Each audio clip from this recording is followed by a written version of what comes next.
So another major thing that we see when we work with people with marketing and we're trying to make it easier for people to find their business online is their listing, right? So what are their listings looking like? And when we talk about that, what we mean is is there legitimate information on a plethora of sites so that Google or whatever search engine that people are using is viewing that, the internet is viewing that as like, oh, they're real. This isn't a bot. This isn't a scam.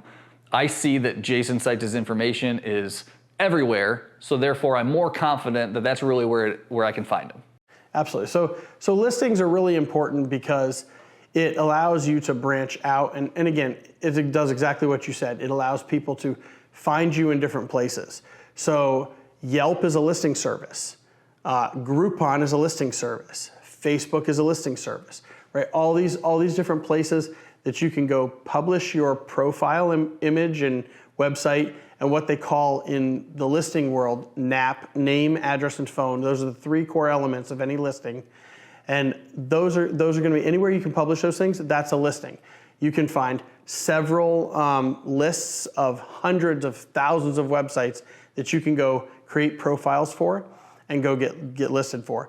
Listings are super important for that purpose and SEO, so that way with SEO you can actually get backlinks back to your website, and then you can push people out to their website. And so it's the reciprocation of those links and stuff like that. Yeah, it causes you to be more linked to the ecosystem of the internet and therefore be a more essential part of the internet. And therefore your authority goes up, which means people will be able to find you easier. That's right. But I think there's some major pitfalls we can run into with listings, because people probably are listening and going, well, Joe, it's simple enough, like my address is right on my website. Well, first of all, just having it on your website isn't good enough. We need to get it a lot of places.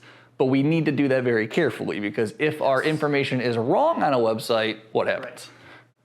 Great lead there, because with Google and the way Google spiders all these websites is what happens is Google's looking for information to make sure that you are exactly who you say you are. Like, am I a business?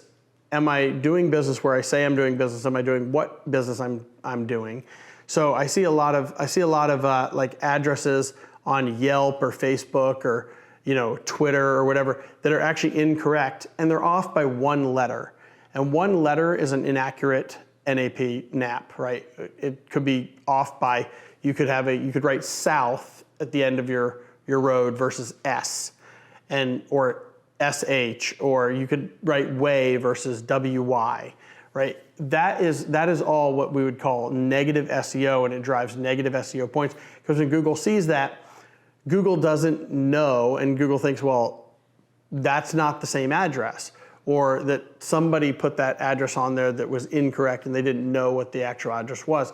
So having your name, address, your business name, address, and phone number exactly formatted the same on all of the different sites is crucial and important. So there could be hundreds of listing sites that you're on, and then you got to go in and make sure that they're all accurate.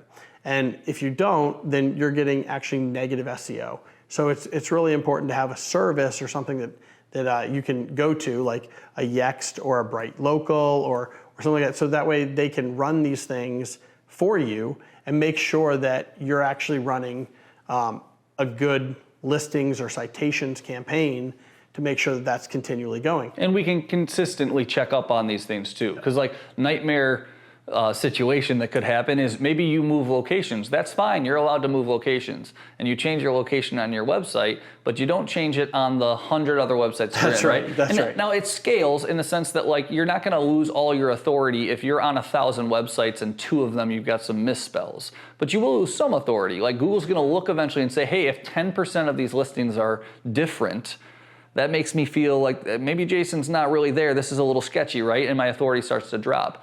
What's nice about listings is it's oftentimes when we work with people, the first thing that we try to address, right? Yes. Because it's the easiest. We can get a result. We can look at a snapshot and turn that from an F to an A fairly quickly, because like we can do it in a few days by making sure that we go to those listings, we make sure it's formatted correctly, and we fix it. And that's like a quick fix. It's a short-term thing that we can do. So we start with that all the time. And it doesn't necessarily like make a change where all of a sudden more people are going to be walking through your door or your Google ranking is going to skyrocket, but it fireproofs that and gets you SEO ready, so we can start the first foundational steps of now starting to do the long-term strategies of looking into SEO, and you're soundproofed, you're fireproofed, you're ready to go and start working on that kind of stuff. So if you guys want to check out what your ranking is when it comes to listings, you can check out one of our snapshots. You can see that if you email us at info@guardianitmarketing.com.